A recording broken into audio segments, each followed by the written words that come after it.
Dihujat gegara pacari anak kecil, Chris Hatta malah bangga samakan dirinya dengan Leonardo DiCaprio.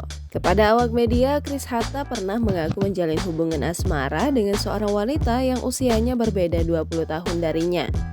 Chris Hatta saat ini berusia 34 tahun, maka jika sang kekasih 20 tahun lebih muda darinya, berarti wanita tersebut baru berusia 14 tahun.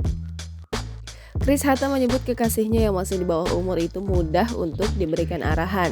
Sontak, kini warganet berbondong-bondong melayangkan tudingan pedofilia terhadap sang aktor. Adapun lini masa media sosial telah dibanjiri dengan kecaman tersebut kepada Chris. Meski ramai dihujat, rupanya Chris Hatta tak malu dengan perbuatannya.